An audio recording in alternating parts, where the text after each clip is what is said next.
ఒక సెటిల్డ్ పేరెంట్స్గా ఒక సెటిల్డ్ పేరెంట్స్గా ఇద్దరు పిల్లల్ని డౌన్ టు ఎర్త్ పెంచాలి అని మీరు అనుకునేవారా? లేదంటే ఇప్పుడు జనరేషన్ పిల్లలు చూడండి, సపోజ్ టీచర్ ఏదైనా స్కూల్లో తిట్టింది అనుకోండి, తిట్టిన తర్వాత స్కూల్కి వెళ్ళి పోట్లాడే పేరెంట్స్ ఉన్నారు ఈ జనరేషన్లో. అంటే మంచి నేర్పడానికి ట్రై చేసేది టీచర్స్. బట్ ఇప్పుడు రోజుల్లో ఇలా ఉండింది. అప్పట్లో బిహేవియర్ ఇష్యూస్ కానివ్వండి, చదవడం కానివ్వండి, పిల్లలకి ఇదే నేర్పాలి అని అంత స్ట్రిక్ట్గా మీ ఇద్దరిలో ఎవరి పిల్లల్ని పెంచారు? మీరే పెంచారు. అంటే నేను పెళ్ళి అయిన తర్వాత నాకు 2 పిల్లలు పుట్టిన తర్వాత నాకు హీరో అయ్యాను. నేను నా 33వ సంవత్సరంలో నేను హీరో అయ్యాను. షూటింగ్లో రావటం మొదలు పెడిన తర్వాత ఇతర షూటింగ్లు అన్నీ అవుట్డోర్ షూటింగ్లే. షూటింగ్ ఏదైనా రాజమండ్రి షూటింగ్ వెళ్ళిపోతే 4 రోజులు 25 రోజులు అక్కడే ఉండి అయిన తర్వాత వచ్చేవాడిని. ఈ లోపల మరి వాళ్ళందరినీ డే టు డే చూసేదంతా ఆవిడే కదా, ఆవిడ చూసేది. అలాగే మా తమ్ముడు ఉన్నాడు కిషోర్ గారు అని, పినతల్లి గారు అబ్బాయి. మేమందరం కలిసి ఒకే ఇంట్లో ఉంటాం, చిన్నప్పటి నుంచి కూడా అలాగే పెరిగాం. తను చూసుకునేవాడు. తను అక్కడ సీఏ చేసేవాడు. అప్పుడు బ్రహ్మాండ్ కంపెనీలో సీఏ చేస్తూ ఉంటాడు. ఇక ఫ్యామిలీలో ఇంటికి ఏ రోజు కొట్టుకురావాలి, ఏం తేవాలి, ఏం చేయటం అవన్నీ అది పిల్లలు చదువుతున్నారు లేదా స్కూల్కి వెళ్ళి కనుక్కోవటం కానీ అవన్నీ ఆవిడ. ఈవిడ పొద్దున్నే రిక్షా వచ్చిందా లేదా, వీళ్ళు టిఫిన్ కట్టించాం లేదా, సరిగ్గా తీసుకెళ్ళి వెళ్తున్నారా, బుక్స్తో బాగా ఉంచుతున్నాయి, అవన్నీ ఆవిడ చూసి. మార్కులు తక్కువ వచ్చాయని ఎప్పుడైనా ఏమైనా తిట్టారా? అంటే కోప్పడడం జరిగిందా, మందలించడం జరిగిందా? అసలు మా పిల్లలిద్దరూ ఎప్పుడు మార్కులు తక్కువ వచ్చి కానీ తిట్టాల్సిన అవసరమే రాలే. నేను ఓ సినిమా చేశాను, మేమే తీసాం, అది రామదండు అని. నేను చూసాను. చూసావు కదా, అమెరికాలో ఇండియా కంటే అమెరికాలో ఎక్కువ ఆడింది. ఆ రోజుల్లో క్యాసెట్లు వచ్చాయి కదా, అమెరికాలో ప్రతి ఇంటికి ఏ ఇంటికి వెళ్ళినా క్యాసెట్ ఉండేది. పిల్లలందరూ తెగ చూసేవారు. అందుకని అందులో నా క్యారెక్టర్ విడోయర్. అవును, నాకు 6 పిల్లలు. అవును, హీరోయిన్ ఏమో సరిత, అమ్మాయి విడో, 5 పిల్లలు. ఇద్దరు లవ్ చేసుకొని పెళ్లి చేసుకుంటారు. పెళ్లి చేసుకున్న తర్వాత ఈ పిల్లలు ఎలా కలిశారు, వాళ్ళిద్దరికి ఎలా, అది దాని మీద కాదనమాట. అది వెళ్తే అక్కడ అసలు బ్రహ్మాండంగా వెళ్ళిపోతారు. మీ రావణుని చూసామండి, బాగుందండి, మా పిల్లలు 100 సార్లు చూసుంటారు, మా పిల్లలు ఒక 20 సార్లు చూసుంటారు. సినిమా జెమినీ టీవీలో ఎన్నిసార్లు వేసినా మా అమ్మ నన్ను అరుస్తారు, ఎన్నిసార్లు చూస్తారా నన్ను ఆ సినిమా అని. అంటే అంత ఇంట్రెస్టింగ్ గా ఉండేది.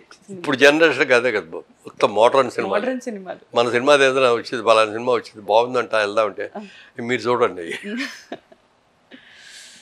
అంటే జనరేషన్ టేస్ట్ మారిపోయినాయి, మోడర్న్ అయిపోయింది. మనం కూడా మోడర్న్ అవ్వాలి. మాది ఇంకా పాత రోజుల్లో మేము ఎలా చేసామని పాత గొప్పలు చెప్పుకోవడం, గతం గురించి మర్చిపోవాలి, భవిష్యత్తు గురించి ఆలోచిద్దాం. ఇప్పుడున్న సినిమాలు మీరు చూస్తుంటారా టీవీలో? రేర్. చూసిన వాటిలో మీకు నచ్చిన సినిమా ఈ మధ్య కాలంలో? బలగం. మీ ఫేవరెట్ హీరో ఇప్పుడున్న జనరేషన్లో? కొన్ని హీరోయిన్, ఇప్పట్లో అందరూ హీరోయిన్, రోజుకొక హీరోయిన్ వస్తుంది. అంటే కొత్త వాళ్ళు చాలా మంది వస్తూ ఉన్నారు. ఒక రకంగా చెప్పాలంటే జూనియర్ ఎన్టీఆర్ అంటే చాలా ఇష్టం.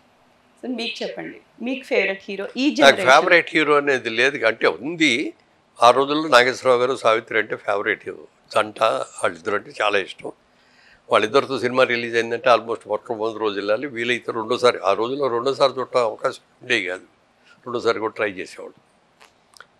ఆ తర్వాత సినిమా ఇండస్ట్రీకి వచ్చిన తర్వాత మనకి ఫేవరెట్ హీరోయిన్ అనుకోవటం కాదు, మంచి సినిమాలో ఎవరు చేసినా ఫేవరెట్ హీరోయిన్. ఈ క్యారెక్టర్ అమ్మాయి అద్భుతంగా చేసిందంటే అమ్మాయి ఫేవరెట్. కాన్సెప్ట్ అట్లా ఆ ఇదిలో వెళ్ళాను తప్ప ఇది నా ఫేవరెట్ హీరో, ఈ సినిమా చూడాలి, ఈ సినిమా ఎలా ఉన్నా బాగుందని అనాలి అనేది లేదు. అట్లా మీకు నచ్చిన సినిమా ఇప్పుడు ఈ మధ్య కాలంలో బాగా నచ్చింది, చాలా బాగుంది అనిపించిన సినిమా? ఒక విధంగా ఇవాళ ఉన్న సినిమా చరిత్రను మార్చిన సినిమా బాహుబలి. టెక్నికల్గా, టెక్నాలజీగా చూసుకున్న మార్కెట్. తెలుగు సినిమా అంటే ఓన్లీ ఆంధ్రప్రదేశ్లోనే ఆడేది, అలాంటిది వాళ్ళ వరల్డ్ వైడ్ ఆడింది. అది తర్వాత ఆర్ఆర్ఆర్ తీసింది, కానీ ఎంత మార్కెట్ పెరిగిపోయింది.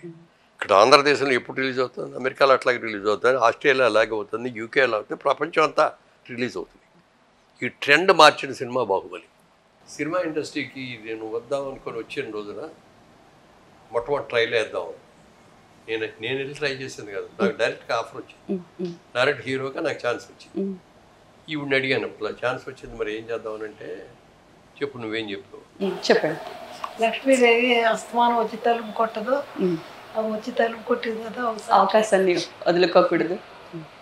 మన వెళ్ళి తలుపు తీయలేదు అనుకోండి, నేను ఏదో బిజీగా ఉన్నాడు అని పక్కిళ్ళు వెళ్ళి తలుపుకోండి, అంతే కదండి. ఇప్పుడు అంతే కదా.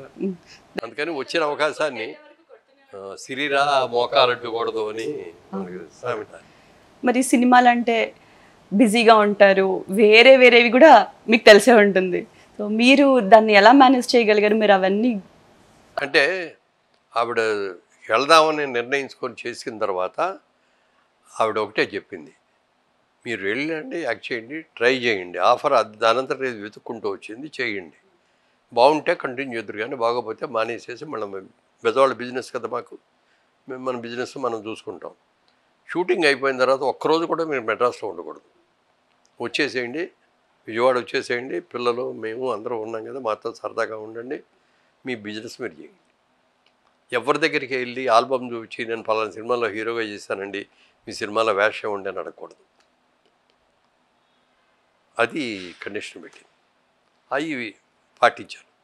దాంతోపాటు ఇంకో కండిషన్ నాకు నేను ఇంపోజ్ చేసుకున్న కొన్ని ఇంపోజ్ చేసుకున్నాను. మీరు అన్నారు సినిమా అన్నారు, తర్వాత చాలా ఇవి ఉంటాయి కదా ఈ అని అట్రాక్షన్స్.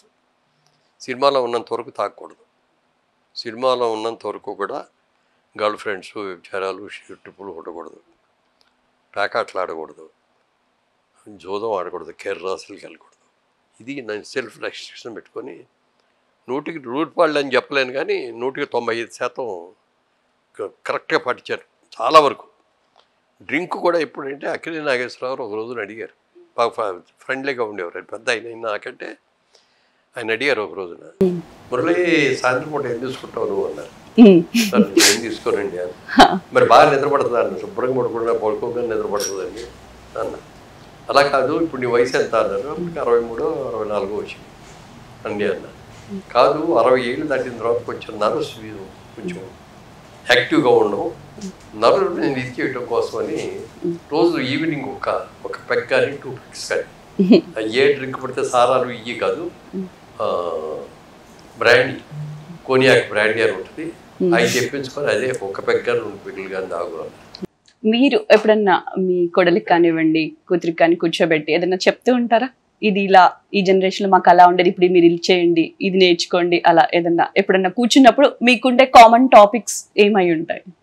జనరల్ తక్కువ, చాలా తక్కువ. ఒకవేళ సలహాలు ఇవ్వాల్సి వస్తే మా జనరేషన్ వాళ్ళకి, ఇప్పుడు వచ్చే జనరేషన్ వాళ్ళకి మీరు ఏదైనా సలహా ఇవ్వాలనుకుంటే? ఇప్పుడు మా అమ్మాయికి కానీ మా కోడలకు కానీ, వాళ్ళు మన ఇంటికి వచ్చిన తర్వాత, కోడలు ఇంటికి వచ్చింది, అమ్మాయి ఏమో వాళ్ళ ఇంటికి వెళ్ళింది అనుకోండి, ఎలా ఉండాలి, ఎవరి దగ్గర ఎలా ఉండాలి అని అందరికీ నేర్పి, వంటలన్నీ ఎట్లా చేయాలో కాగితం మీద బుక్ రాసి సౌదస్సుడితో రాసి ఇచ్చింది.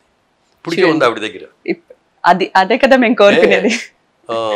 ఎప్పుడు కూడా మీ అత్తమామల్ని ఏమన్నా కించిపరిచి మాట్లాడటం కానీ ఇది కానీ ఉండవద్దు, వాళ్ళు ఎవరన్నా అన్నా నువ్వు ఇది ఆలోచించుకొని ఉండు అని అట్లా ఆవిడ చేసుకుంటా. మెట్టినింట్లో కూడా మా ఫ్యామిలీలో అట్టా మేము సినిమాల్లో ఇలా తిరిగేవాళ్ళం అని చెప్తే మీ ఆయనకి లేకపోతే మీ మామగారికి అత్తగారికి బాధగా ఉంటుంది. ఈ జనరేషన్లో వినే వాళ్ళకి అది పెద్దవాళ్ళు చెప్పేది అనిపిస్తుంది, కానీ అది నిజంగా ఆ చిన్న మాట వెళ్ళిన ఫ్యామిలీని చాలా హ్యాపీగా ఉంచడం కోసం ఎంతో యూజ్ అవుతుంది.